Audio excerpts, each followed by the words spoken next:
welcome back to the Meebits podcast for episode 3. We're really excited to have the CEO and founder of Yuga Labs, Garga, with us today. Garga, welcome to the Meebits podcast. Thank you so much for spending time with us today.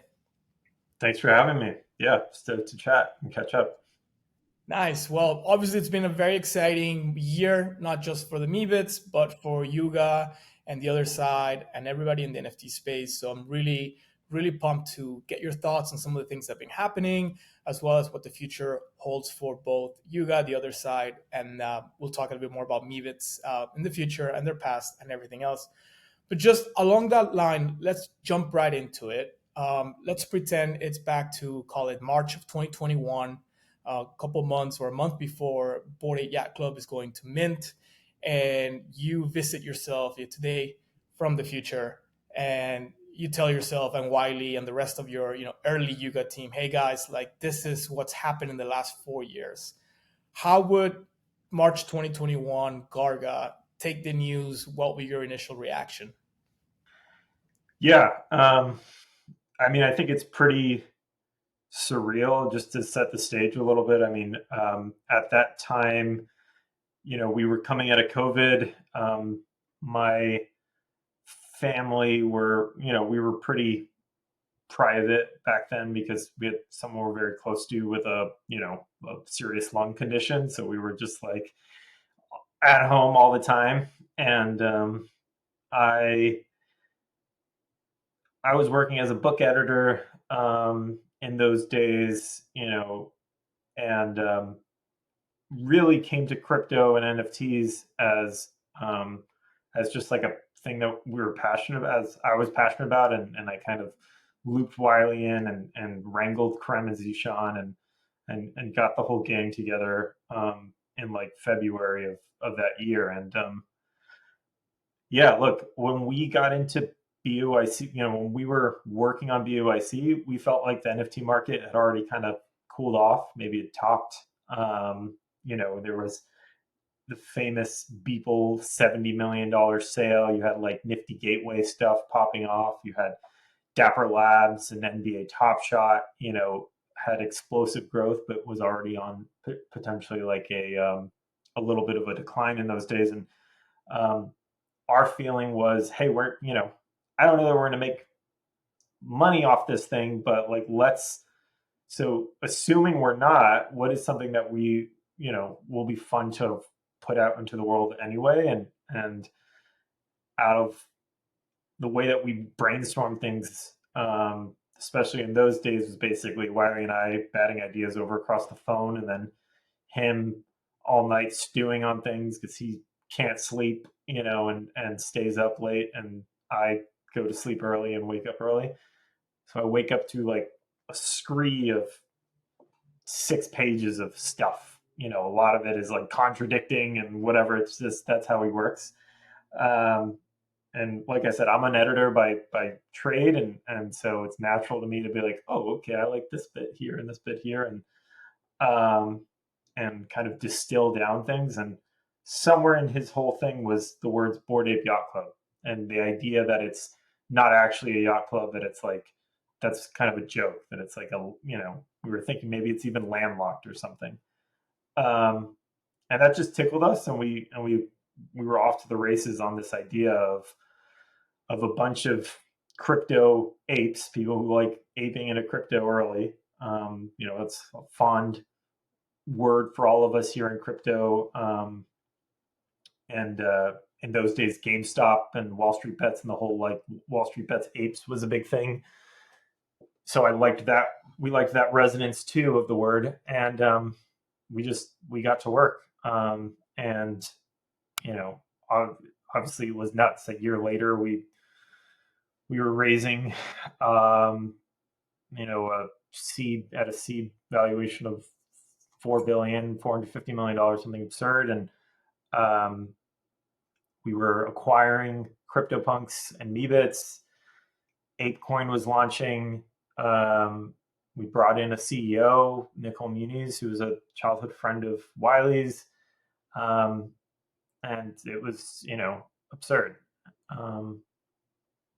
And I think probably the most surreal moment for me was, 4 months after launching Bored Ape, we decided to, hey, what if we had a festival or our own little concert in New York City? And when everything's on the internet, you have a hard time understanding kind of the impact of the thing. It's easy to think that you're in your own little echo chamber, your own little niche, and it's not really grabbing people outside so much. And but then, we all got together in New York, and I woke up the morning that we were going to be giving out these wristbands, and there was a 4 block, you know, line out the door waiting. It was. I think a lot of people were joking that First Aid Fest was like Line Fest. Like it was just we were not prepared for the amount of demand and excitement and camaraderie that was coming out of this thing.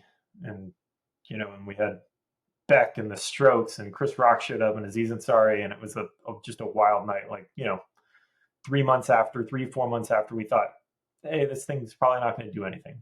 So I don't know what I would tell Greg back then. Um, uh, I think I'm I don't I don't ruminate too much about woulda coulda shoulda stuff. If I were being very honest about how I could have improved my life, my well-being, it would have been very simple. I would have been like, go get a puppy, get a dog sooner. My dog Gizmo, I got about like a year and a half ago now, is part of the family, and I always thought like, oh, I want a dog, but I didn't realize how much like having a little creature that depends on you and needs you and loves you is like such a grounding thing. And so I think that was the best thing that I could have done. I don't know that I would have stepped back in as CEO a year ago if I didn't have that in my life. I think the reason to wake up at 7 a.m. and go to sleep at 10:30 and to like be a homebody, all these things are second order effects of having a dog that you love. And I even have him. There's a piece up there that it's like Gizmo sardine can that one of our artists drew for Ape Fest Lisbon as a little like Easter egg thing. And so of course that's what I wanted. It was merging my two babies, Gizmo and Bored Ape, in one. Yeah. I love that, especially considering that your first companion drop to apes were the kennels. I didn't know your dog was actually, more recent than that because you're such a, big dog dad on Twitter and everything that everybody knows about Gizmo. So it's awesome that that would be your advice going back and having this world changing company and world changing everything that you guys did, and be like, hey, get a puppy while you're at it. Yeah. Yeah. No, I mean, to that point, the story behind the Bored Ape Kennel Club.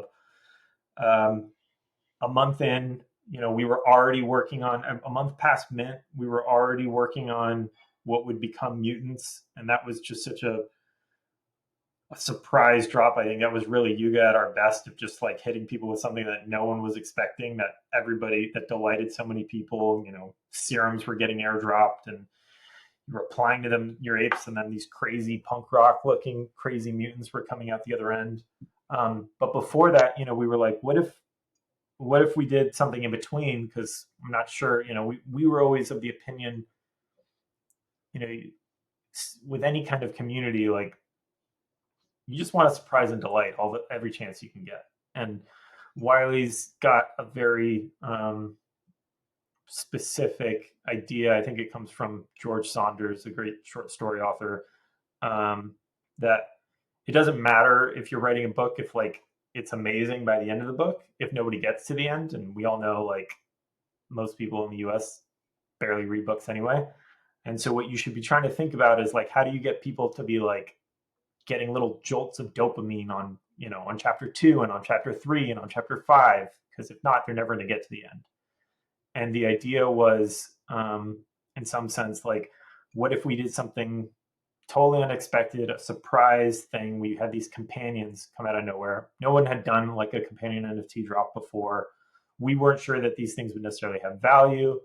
We didn't want to we just wanted to do something fun and you know, put something out in the market that we thought was cool. And this was the days of like Doge being on SNL and dogs being the talk of the town. And my wife didn't want to get a dog back then because she knew that I worked nonstop and that she would be stuck in the, doing everything in the puppy phase. So I was like, well, if I can't have a real dog, I'll make a imaginary one for everybody. And yeah, we airdropped everybody a Bored Ape Kennel Club dog, and we donated all the royalties to charity and raised over like $1 million, I think, to a range of different animal charities, some dog shelters, some like orangutan outreach and other things.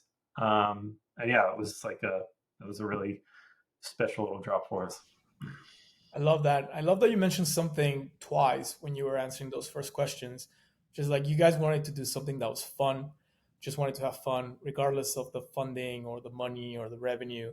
I think that really came across for a lot of the early holders and minters of apes, and really kind of like changed the industry itself. Because, you think about hash masks and punks and some of the other drops you mentioned, Nifty Gateway, there was art blocks.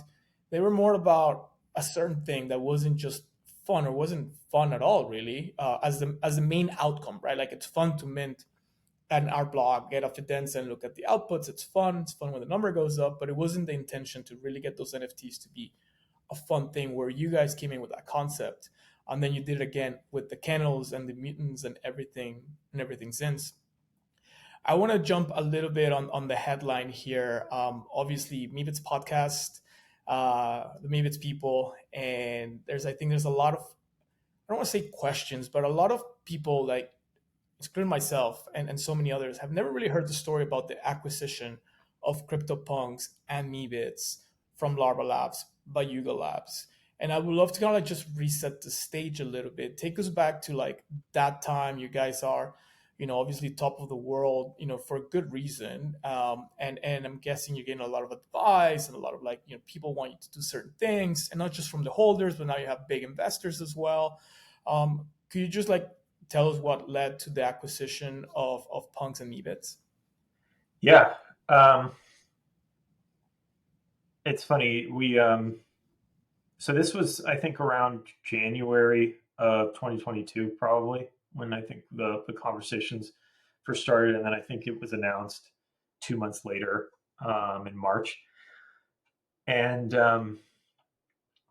it was just a really private thing. It was, Guy Osiri, our partner at Yuga, notable, manager to Madonna, Red Hot Chili Peppers, this extremely connected guy, but who was really in the weeds with us throughout that whole first year on a lot of the stuff that we were doing, and a strong brainstorming partner to Wiley and I on all kinds of stuff. And he had been a bit of a friend, I think, to Matt and John, or just somebody that they were in contact with. And I think while Yuga and Wiley and I were really eyes wide open when we got into creating Bored Ape, that what we were trying to create was a club, and that like that requires, a hell of a lot of engagement and community building, and just like being there to like, get tomatoes thrown at you when it's not so good, and also being there to like, have fun and shit post with the club when things are fun. I think Matt and John really, the way they've talked about it, I don't think I'm putting words in their mouth, but paraphrasing, like they see themselves as two guys in a room with a bunch of computers, like making cool stuff. Like that's the part of the thing that they really love.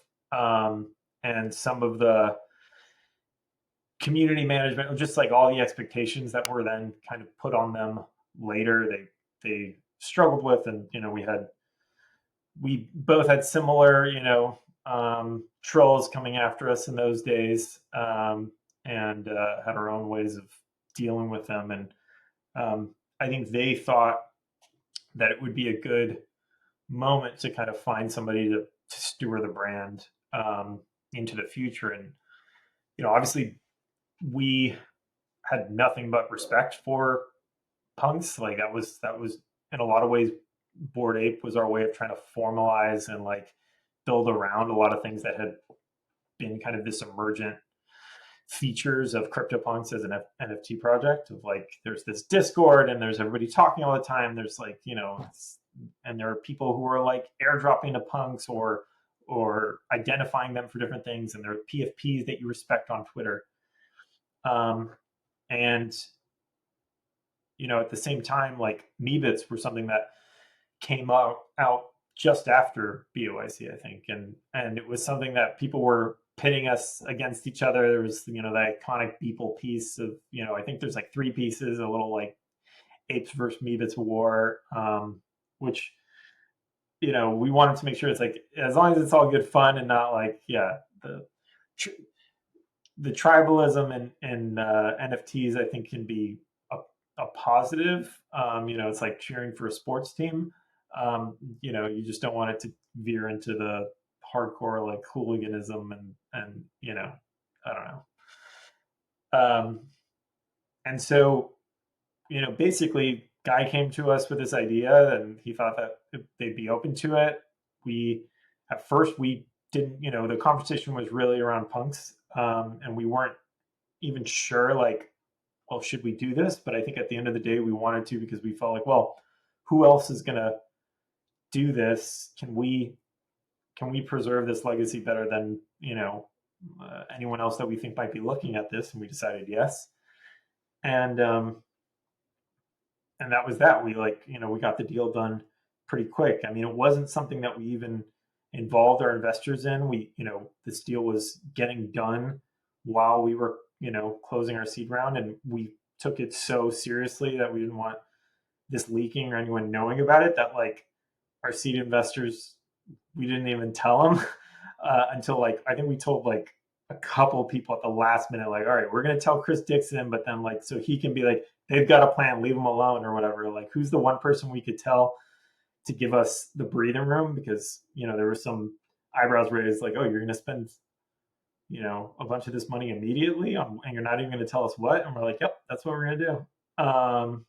It was fun. Like, as soon as we started getting into that, that's when we started to have fun, and we started to think like, what does the Meebits brand look like and mean to us? And for Y and I, a lot of it was thinking about like, teenage engineering and this kind of like mix of fun and playfulness and tech is what we felt like Meebits spoke to. It's like they're very family friendly characters, but this is crypto and NFTs. It's complicated. It's hard to custody your stuff. And so we were really, sorry if you hear my dog barking. It's all good. It's part of the story. Yeah, he's part of the story. He hates all the, we live in a house with a mailbox slot, and it's just like, the person who invented that did not have a dog, because it just literally destroys everything that comes in. Yeah, I don't know. It was just this like living project that we just felt like, whereas with punks, the job there was like, cool, how can we like preserve the legacy and expand like slowly and deliberately, get this into museums, make sure the marketplace is functioning, work on a new wrapper, etc. With Meebits, it was like, no, like here's an opportunity to like tell the story and do some cool things. So we brought in Danny Green in those days, and a creative director who we love, who helped. He had worked on really cool stuff like making a synthesizer out of like a Reese's Puffs box and stuff like that. And I was like, that's the exact kind of energy that I want to bring to Meebits. It's just like very, I don't know. It's fun, but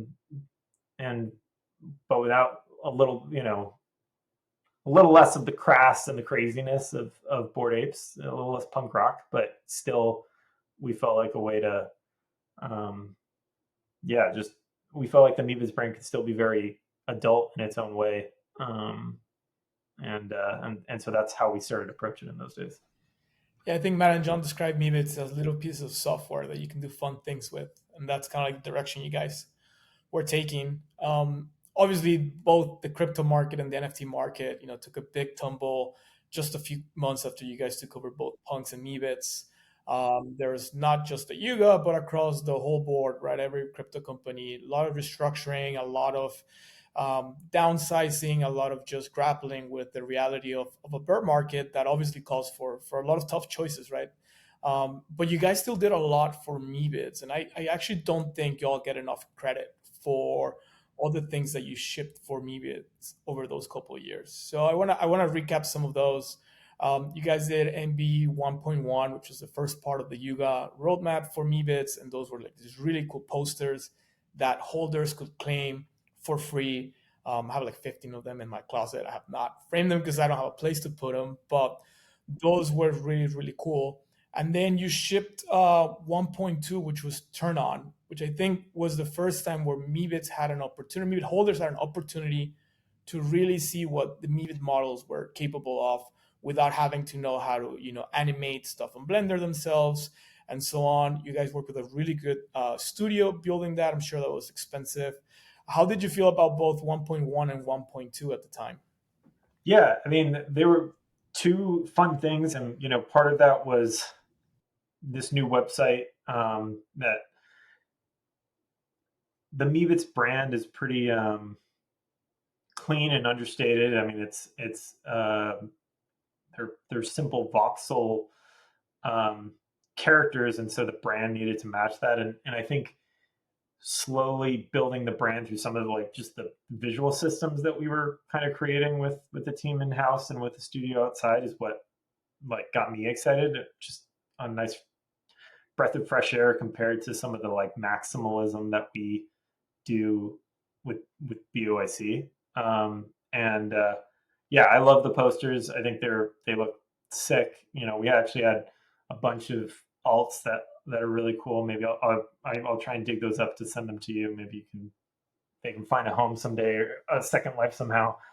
And yeah, with 1.2, really, Meebits don't the models weren't totally optimized to do everything that you'd want to do with them yet. They weren't quite like metaverse ready and super easy for regular people to like use in an expressive way. And so part of what we were trying to do with 1.2 was to like start to build out the primitives that would enable them to fulfill their potential as like these metaverse objects, as these like software primitives that you could plug into other things in a very like crypto friendly way.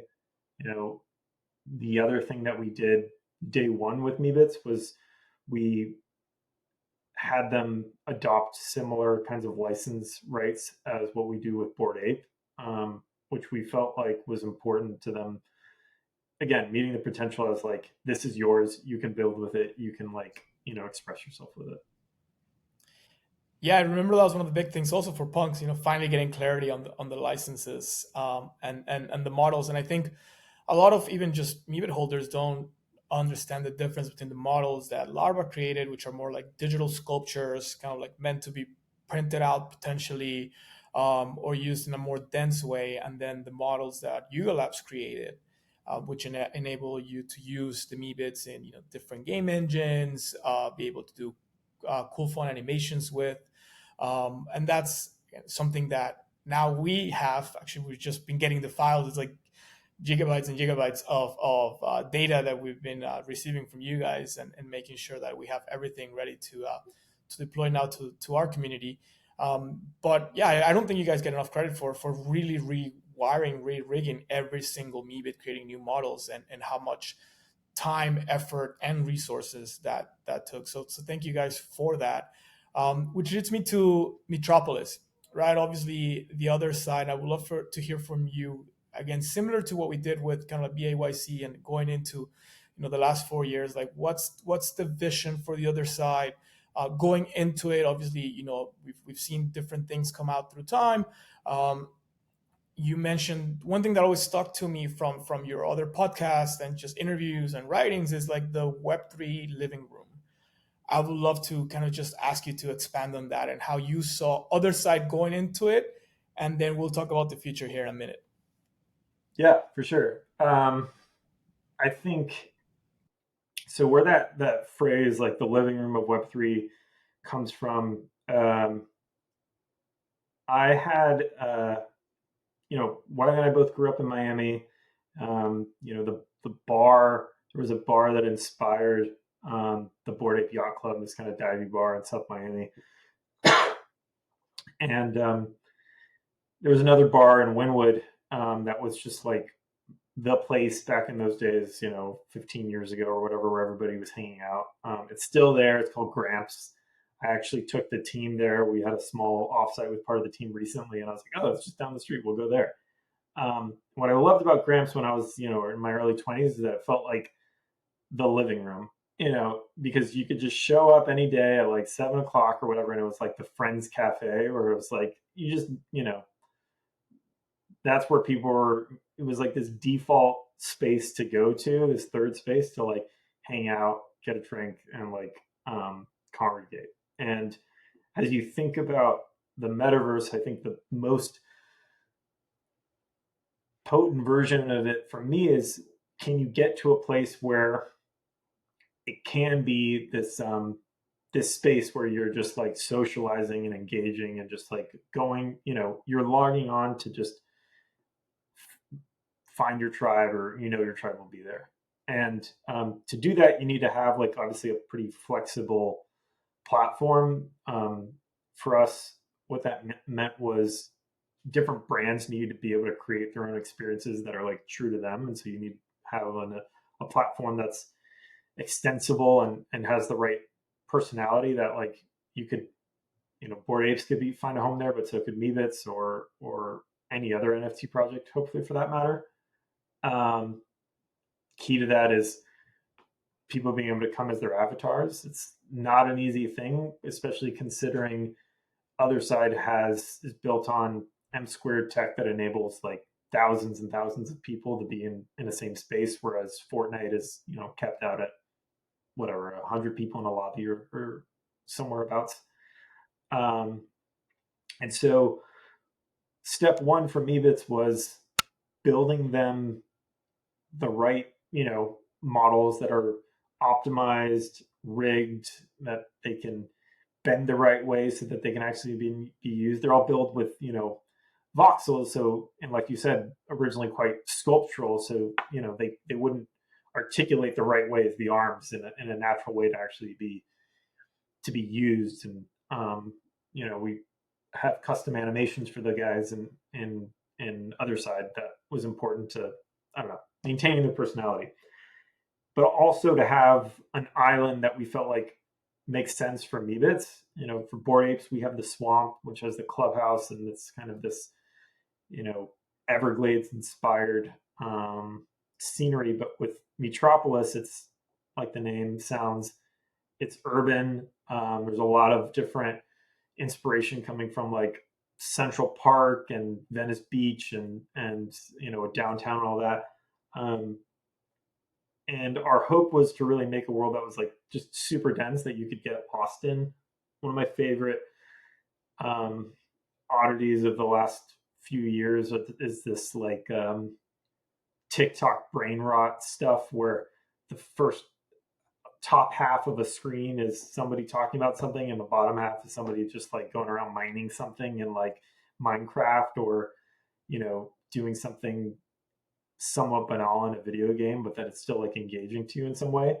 And the hope was to make something that was so visually delightful and implied this this bigger world that we really thought through, that you could just run around grinding as your Meebit in Meetropolis and just be like, fuck, this is fun, I love just hanging out here. With the idea being like, could this actually be like eye candy in the way that some of this brain rot stuff is, where you're just like basically in a chat hanging out with folks. Because for me, frankly, that was a lot of my experience with the games I grew up playing, that were this kind of these social spaces at the end of the day, where whether it was EverQuest or World of Warcraft or whatever, like you'd spend part of your time leveling up, you meet people and be in a guild. But at the end of the day, what I would spend most of my time on was chatting and like trading items and like walking in circles around a city. It's just like a virtual chat room for me.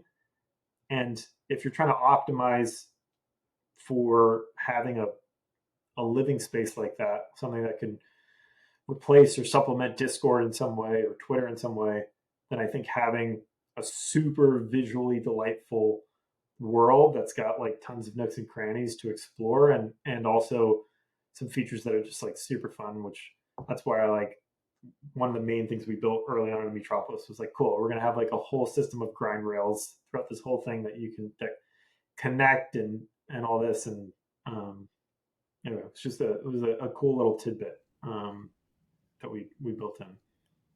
Yeah, I'm not much of a gamer myself, but when I jumped into Metropolis for some of the test plays, it was the grinding on the rails that really I middle school or high school. Remember those soap shoes that had the little grind bars under the arch of the yeah.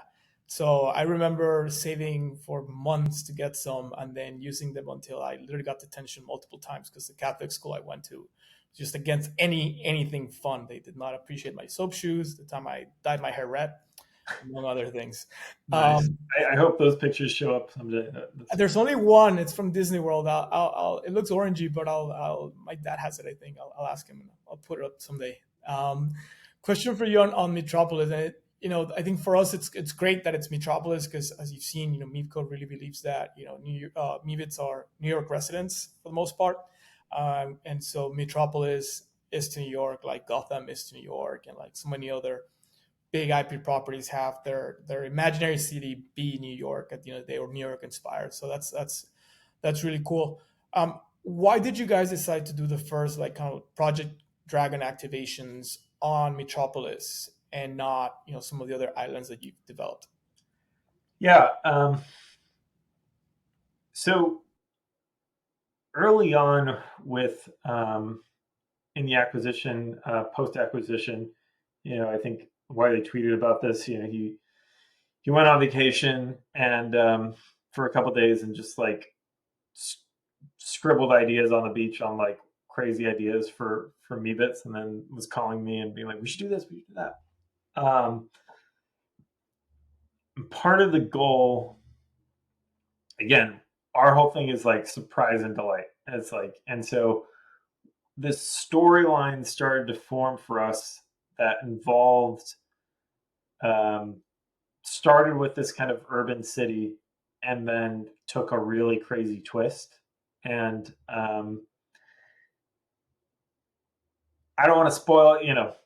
I think Wiley can come on the podcast someday or something like that. I'll leave it to him if he wants to like dive into that whole thing.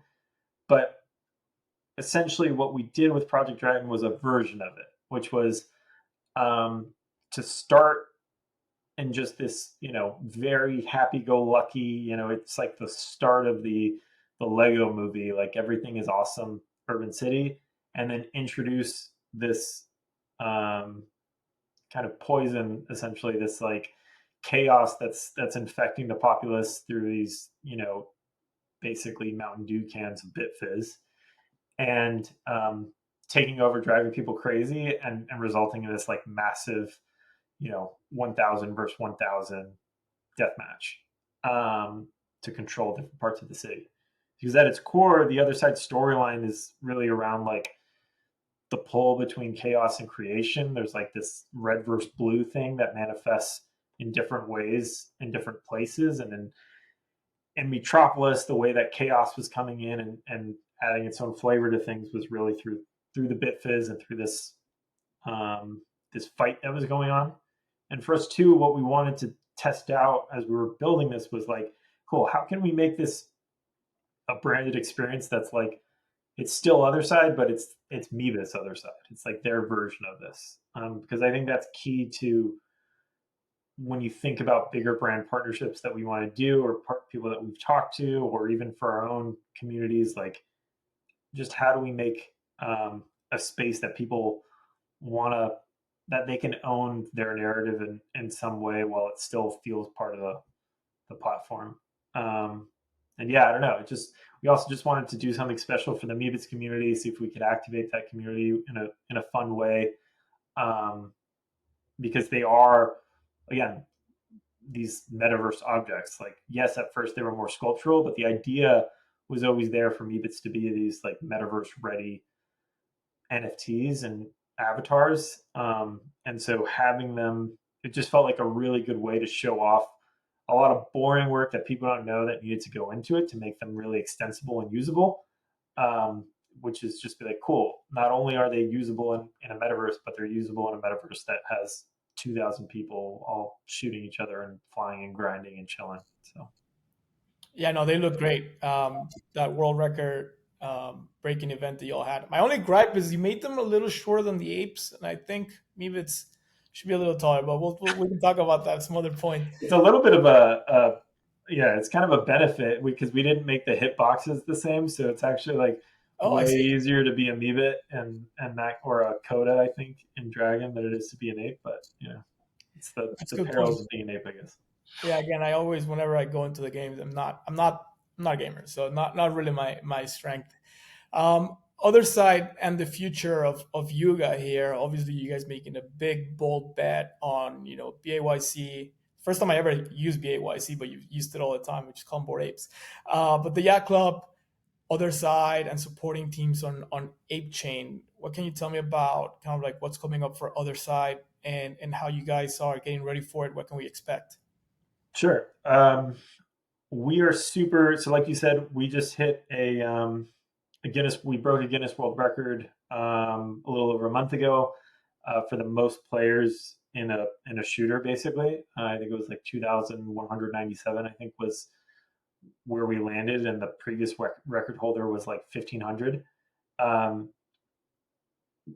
Post that, we're super focused on the persistent state of other side. So up to now, recently we've been turning it on at least once a month, probably sometimes twice a month for different events, whether that's Project Dragon, our shooter, um, different kind of spaces. We have a feature called Bubbles. That's our version of Twitter Spaces.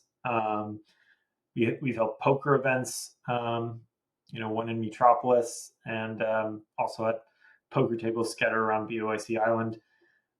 But really, we've been focused on getting to a place where other side is just left on. You can jump into one of these tentpole islands at any time. It's not something that we're turning on and off like a nightclub every once in a while. Um, we're targeting and on track for having that in June, so just a couple months away. And that's just the first release. There's a lot more to do, but we're super excited about the persistent state because that's when the vision of having this be, the living room of Web3, of a place where people can be just jumping in at any time, playing poker, holding a kind of Twitter spaces, chatting with their friends, exploring some of these always on islands, whether it's Nexus, which is kind of the ancestral home of the Kodas and kind of the main core island that we've yet to visit, but is an important part of the persistent state.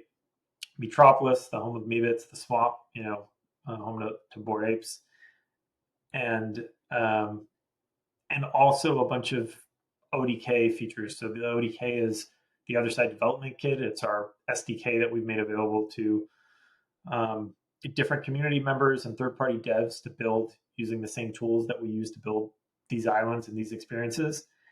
Because at the end of the day, I think the most powerful thing of the Web3 metaverse is composability. It's being able to mod and build on top of other people's things. It's a huge part of what has driven gaming over the last 20 years, where Counter-Strike was a mod on Half-Life, Dota was a mod of Warcraft 3 and Spawn League of Legends, and there hasn't been a way for mod creators to really monetize and share in the value in what we think is like a Web3, a way that Web3 Rails actually enable much better. And so it's something that we're super bullish on and that we've been building towards a lot. And so we've got one tentpole ODK game coming out called Bathroom Blitz that we tease. That's a little like a toy soldiers game where you're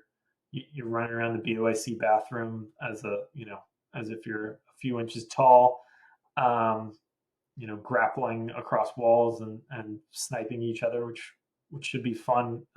It's an homage to an old Counter Strike map called the Kitchen or Kitchen Rats that Wiley and I used to love as kids.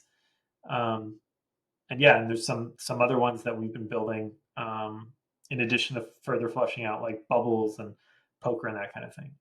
And then in the winter, that's when we're really targeting the other deed release. We've been teasing, the other deeds themselves, the 3D environments. Almost weekly, I've been posting out a different biome, and they've come out, I think, incredibly. And so it's really, June is about these core central islands. The winter is around getting people onto their other deeds, and all of that built on, powered by, and enabled by ApeChain. Transactions, tipping, NFTs, just like all the things that you would normally use some Web2 database for, we are putting a tremendous amount of it on chain. And I think that's where this whole thing can go in some fun new directions that we're not even anticipating yet. That when you combine the ODK with these avatars that people own and the ability to transact on Web3 rails, that's when we can have some emergent properties and fun things. And you know, we're not gonna be blowing out Roblox anytime soon. Those numbers are insane. But the hope here is that with the kind of capabilities that are, because of the tech stack that we're building on, just the incentives are going to be a lot better for people to come and build and create experiences for their community or ours. I'm excited. I'm excited to see it. I'm excited for you guys to succeed, for the communities to come on chain, and just in this next chapter of just crypto powered worlds and everything like that. So definitely, obviously, we're very tied to your success, as well as hopefully you guys feel tied to ours, given that we're partners in Meepco. And that's kind of like what I want to close out the conversation with. Obviously, I think we did a really good job at keeping our acquisition news under wraps up until literally the very last minute when we sent the tweet out. And you guys were on the line as well. But we'd love to hear from your side, what it was, the idea of coming out with potentially, spinning out the Meebits, and how you see the future of the brand and the company that you guys are a big partner of. For sure. I mean, look, running an NFT project in 2025 is not easy. I think you need a founder level drive with founder incentives to make it work. And that's where the idea was to find a great partner, somebody that cares about me, lives and breathes Meebits, and wants to see them win more than anything else. And you were obviously the natural person that I think anyone would think of for that role. And so I think, kismet that you were in the right place to want to jump into this, I think too. And also I think it's important that Yuga didn't want to divest from this thing. We wanted to be a partner to it. And so we are, like you said, a big partner at Meepco. We want to be a resource and to help push the brand and champion the brand on other side or on ApeChain or other places.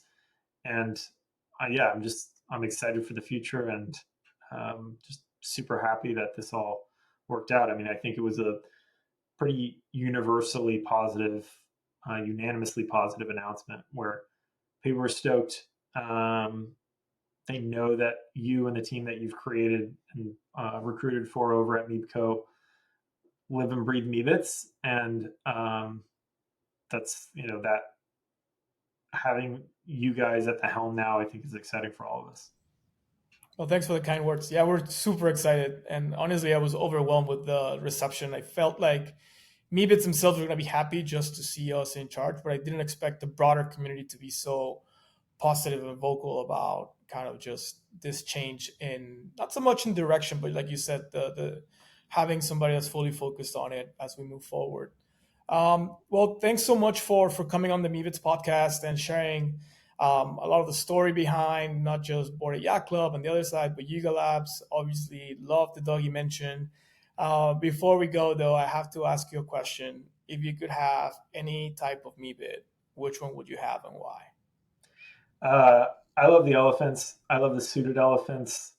Skeletons are great too, but the when I minted Meebits, you know, and my wife was very. I didn't tell my wife that I did it because it was, I 10 grand. spent probably what I made in a year as a book editor minting Meebits. And I got all humans, and I just so badly wanted an elephant. I think that was it's one of the cheeky things about Matt and John and their like rarity tables is like they're so aggressive when it comes to like you know the special like punks, the apes, the zombies, the aliens. There's so few compared to the broader amount, and Meebits were a little softer in that respect, but it's still like, damn, it was hard to get in one of those other races at the start. And yeah, so I love the Ellie's. Nice, nice. Well, we'll be very happy to welcome you to the herd one day. I think it's so funny that you mentioned that you spent a lot minting Meebits. We just had Snowfro on the last episode, and he said the most amount of ether he's ever spent on NFTs was on Meebits as well. So I'm sensing a trend here, which I like. Yeah, for sure. Awesome, man. Well, again, thank you so much. We're excited to see the other side, be persistent, and obviously to continue building alongside you guys and the team and everybody in the NFT space. I think everybody winning is a huge, huge bonus for everybody that's involved. So thank you so much for being here, and yeah, we'll see you. We'll see you on the other side. Sounds good. Thanks, guys.